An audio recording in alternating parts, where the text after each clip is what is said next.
What do we know so far about Halo Infinite's multiplayer? Well, actually, a good amount of things. Although multiplayer gameplay hasn't been seen yet, we know it's coming soon, but I want to answer, where is the beta in flights? Is that canceled or will it still happen? And what about the banished bladed weapons we hear about? And split screen is not what you think, grapple shot and drop wall in multiplayer, equipment pickups, and even leaked details that are most definitely true about how the gameplay is going to work and how it's going to the classic roots of what Halo gameplay has always been about in the past. Guys, we have tons of things to unpack, but before we get into it, be sure to smash that like button blue, as every like helps boost this video up the YouTube algorithm and supports me as a content creator. Thanks so much, let's jump into it. This video is supported by Audible. Snag yourself a free Halo audiobook right down in the description below. So it's kind of funny, the biggest complaint of Halo Infinite's campaign premiere was that there was no mention or showcase of multiplayer. To me, this wasn't terribly surprising, since it's not often 343 has showcased both multiplayer and campaign at E3 events before, and this is basically the supplement for the canceled E3 event. But also, we've been hearing for a month now that there was going to be campaign gameplay and a first look at the campaign, and there was never any mention of multiplayer. But alas, a lot of us were a bit excited and worried that there was no mention of the beta. So where is it? Where can we expect more news for the multiplayer, and what will it look like? Well, firstly, I want to talk about what is the status of the public or private flights. A couple years ago, 343 confirmed that there would be flighting for the game, much like Halo MCC has had with the Halo Insider program, and that 343 basically a long time ago announced that they kind of were regretful that Halo 4 never had a beta because the multiplayer was really improved upon and felt a lot better in Halo 5 Guardians because of that beta that fans got to give feedback a whole year on. So 343 knows how important betas are, or multiplayer flights are, for a game's release for Halo, and because of this year's challenges, it may screw everything up here. They said, with Halo Infinite, we are also committed to building the game in partnership with our community, but given the unprecedented challenges of this year, we're not quite where we expected to be in terms of broader public flighting. So they keep on here, why the full program we had envisioned, we have been working very closely with the community on nearly every facet of the project. From the earliest planning, where we focused on broad feedback around art style and story, to actual hands-on playtesting and focused feedback with confidential groups of community representatives over the past 2 years. Halo Infinite is being created in partnership with the community. And lastly, the team is still working and accessing options for broader hands-on opportunities before launch, and we'll share an update when we can, but this process doesn't stop with launch. In fact, in many ways, feedback and community flighting will be even more important after launch as we partner together to continually evolve and update the game into the future. Honestly, after reading that initially, I got a little bit worried, and I still am. But to translate that for you guys, 343 is really far behind due to the challenges this year, and the fact that the team is working from home, it's just made things even more difficult. They're trying to get a beta out for the public, but more likely will only be able to do small groups before launch. Kind of like MCC's flights in the beginning stages, like the first rings before it gets to the bigger, wider audiences. I think they'll just be doing smaller groups before launch. But really, they don't know yet, because I guess just because everything is so complicated with what's going on, they just don't know. But since this game is a platform for the next 10 years, this game will probably be updated heavily after launch based on the feedback, of course. But what has me concerned about all this is that, one, we're probably not going to get a public beta, and the other big thing that I'm even more worried about is that the multiplayer is not going to launch as it should, especially with there not being proper feedback from the masses. They don't even know what the multiplayer should look like as far as what fans want in detail. There may be really big glaring issues that we, the people who already bought the game or invested in the game or have the Xbox Series X, are basically having to test the game and having to improve it, even though we already bought it, and it should at that point already be mostly polished at retail. I suppose we should be frustrated about the challenges that are kind of out of all of our control this year, and not so much mad at 343. But again, it goes back to the whole thing that I wish 343 didn't wait to the last second to showcase the demo and to showcase what they have. They might just be really far behind on the campaign stuff, and that's why. But it's really frustrating that if any game should have a proper beta, it would be this one, especially with the heaps amount of time that they've had to develop this game, and we are still here, worried about the campaign, and we even have no idea what kind of problems that the multiplayer might have, because there might not even be a beta at the end of the day before release. And things actually took a turn for the worse the other day. There was some rumor first started by Brad Sams, a reputable insider that has confirmed things with Halo in the past, way before their time of actual announcement. But he actually said one source at Microsoft told him, because he has insiders all over the place, but someone at Microsoft told him that there would be no Halo Infinite multiplayer at launch.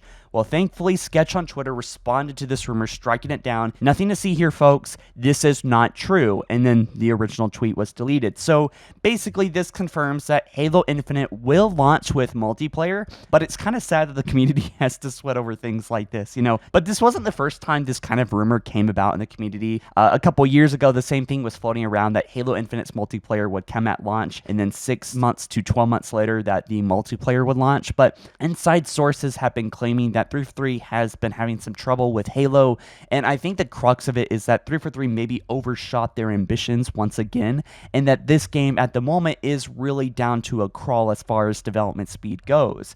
Thankfully, all the stuff that happened this year has happened so late in development, but knowing 343, there is just still a lot of things that they haven't done probably by February. But one of the big things I think 343 is struggling on at the moment is bug polishing and just the final glaze on the product, you know, really making sure the game looks great, which is why we're kind of having some visual concern here in the campaign premiere. But I much prefer a delayed Halo Infinite altogether than one that's not really well polished because of any outside problems, honestly. And I would totally get it. I would be annoyed, of course, and upset, but you know, we know the Xbox Series X is going to launch when it launches, but there's no confirmation that Halo Infinite wouldn't be delayed. I would hate to see anyone at 343 crutching and working late hours to make up for this year's disaster. It really shouldn't be on the individual or employees or contractors at 343 for all this. But 343 in a content creator meeting was asked if there was any core features missing at launch, and strangely enough, they did not answer the question. Instead, they pivoted to the game being a platform to build on, to tell more stories about Master Chief and add new features as development goes on, and also to test on like future flights after launch. So while multiplayer seems safe, I suspect something is going to be missing at launch here, like Forge, Theater, or things of that nature. Clobriel, a well-known insider, has made some shocking claims before the campaign reveal. So this guy has a pretty good track history on being right, but he talks about this, and this is really interesting. He hinted at a grapple hook ability before we had any reason to really believe that a grapple hook was going to be in this game. But just days before the announcement or even the cover art, Clobriel talked about the grapple hook, but also other things being pickups. But let me read what he says here. This is what he knows about Halo Infinite multiplayer. He says, Halo Infinite Arena is all about going back to classic map control gameplay, power weapons, and power-ups. There are a lot of cool map power-ups to complement the sandbox. All this is very dynamic and might be heavily based on the playlist, etc., of course. But more on this at a later date. We'll talk more about this in a moment, but if Clobriel is right here, which I believe he is, then Overshield and Thruster will be pickups, and probably other things like Jetpack, Bubble Shield, Camo, things will return in the game, but will be pickups and not loadouts on the battlefield and multiplayer. And this is what I've been saying a lot recently because of Chris Ray Gunn's video, but everything that is inherent to the player, like sprint and jetpack and things like that, should be pickups on the map. When players are given inherent abilities like sprint, thruster, ground pound, and clamber, it makes the sandbox less interesting because everyone has all these wacky abilities and can jump around and basically muddies everything. So regarding microtransactions, there's been not too much news about this one, but enough to leave me a little bit worried. We know that 343 at some point last year hired a live design lead, which will, quote, design and deliver a AAA player experience that focuses on our fans and their desire to express their passion for our franchise, including but not limited to microtransactions. As we learn more about this game, the more microtransactions actually make sense with what we know. Although we have yet to learn anything substantial about multiplayer, I don't think 343 will really let us know about microtransactions until a month or so before launch, just like with Halo 5. We keep hearing things about this game being a platform for the next 10 years and it being a live service. This kind of wording suggests, like with other games, that basically there will be microtransactions that will kind of keep the game sustained and as a kind of makes sense for it to be a live service as the product is constantly giving back to the developers. But take all this with a grain of salt. We don't know if the game's going to have microtransactions, and if they do come, we don't know if they're going to be harmful or harmless, but they have hired people with experience with this kind of thing. Let's talk about split screen. So back in Halo 5, 343 announced that they were taking out split screen to make 1080p and 60 frames per second gameplay possible. Of course, this was kind of a bizarre choice in my opinion because a lot of us have our best memories playing Halo with friends, even if it was a rare occasion nowadays. Anyway, it was on a technical level really hard to put back in. Anyway, once people discovered this and it was public knowledge, it was really hard for them to put back in and there just wasn't enough time to fix it. But 343 had learned and announced that split screen was returning for Halo Infinite. But I feel like now it's kind of misleading of what they said.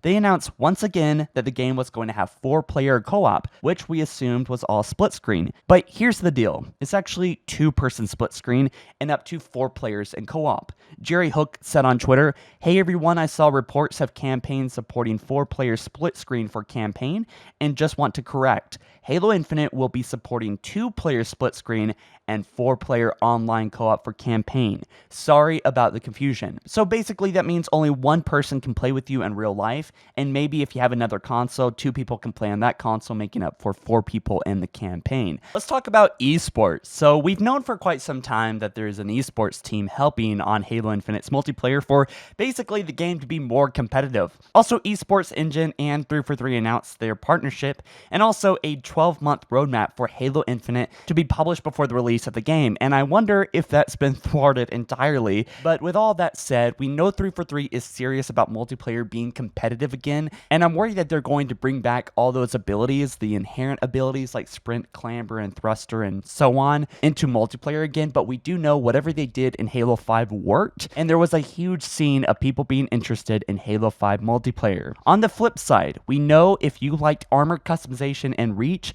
then you'll like it in Halo Infinite, implying that there is going to be a head, shoulder, chest, and so on individual pieces to change, unlike Halo 5's customization. Next, we also have some news about banished weapons. On an IGN article confirming other things, this weapon tip confirms that, quote, banished bladed weapons do have a slight boost in melee lethality. They take the same number of hits as other weapons to kill a full shielded Spartan, but can one-shot a Spartan that has 50% or less shields. So not only are banished weapons obviously coming to multiplayer, but they talk about banished bladed weapons. Makes me think of maybe a banished energy sword as well as varieties of that, but also maybe like a banished machete would be really cool, or anything solid that's not just plasma. But the fact that they're talking about killing other Spartans, this is a reference to multiplayer, and there are apparently multiple banished bladed weapons that will have some kind of different traits to them than you would expect in multiplayer and how they actually function and their damage to other players. Now let's discuss equipment. I'm really hoping for a return of the Halo 3 Sandbox items, but we do know, at least for Halo Infinite, there will be more equipment pickups than the drop wall and grapple shot. We do know via Waypoint that new Halo Infinite weapons and equipment will carry over to multiplayer. However, for equipment, they will function as pickups, much like in Halo 3, how you have to actually find it and then pick it up and use it. I think if you die, another player will be able to pick up this equipment and then start using it then. So I think that only adds to the sandbox. And 343 does look forward to talking more about multiplayer soon, and Sketch on Twitter also said that they're planning to show off the sandbox more soon and asked what items we would like to see via the campaign demo. And I hope that this actually ties in with the multiplayer, and I hope this means that they might show off the multiplayer soon and how they plan to use, for example, the grapple shot in multiplayer maps. One big concern about Halo Infinite is the graphics, and that in a nutshell is because of the real-time day and night lighting cycles, which by the way is confirmed but also seen in the gameplay, and this is there to help immersion being on the Halo ring. But what about multiplayer maps? Although nothing is confirmed here, I want to plant this idea in y'all's head. Think about how real-time lighting probably won't be in multiplayer maps, meaning that the lighting is probably going to be static and thus unchanging, and thus look a lot better. It's always going to be the same time of day probably in multiplayer as it's always been, and that means that probably lighting is going to look far superior in multiplayer than to the campaign. This is really just the theory, so take it with a grain of salt, but if 343 gave us multiplayer maps at specific times of day, like sunset, midday, night, and so on, instead of real-time lighting, then I don't think there would be much reason for the map to have bad lighting, and I think it also adds to replayability without adding any extra issues of real-time lighting. Guys, be sure to snag yourself that free Halo audiobook. It's a quick sign up, link down in the description. Guys, I am so excited about everything I read here. I'm so eager to see multiplayer gameplay. If I had to guess when we're going to see multiplayer info or details or even gameplay, I would say somewhere in August, mid to late August. We all know that 343 has been kind of dragging their feet with news up until recently. I think they want to give the campaign reveals some time to kind of breathe and for people to kind of process everything. But when that kind of gets boring, I think they're going to get into multiplayer and talk about their plans for multiplayer. We do know that this game will be a platform for the next 10 years after it launches. And what does that actually mean? We're going to learn a lot about that soon, but I think that will tie into multiplayer a lot. And maybe we will also find out any news about microtransactions, what the gameplay is going to feel and look like, and how pickups will interact with the sandbox, if that leak was correct, and maybe take a look at these banished bladed weapons we heard about. I'm so excited for all this stuff, but guys, if you haven't already, be sure to subscribe and join me on the journey. Hit that notification bell so you're alerted as soon as new Halo news comes out on this channel, and I'll catch you guys in the next one soon. All right, you take care. Peace.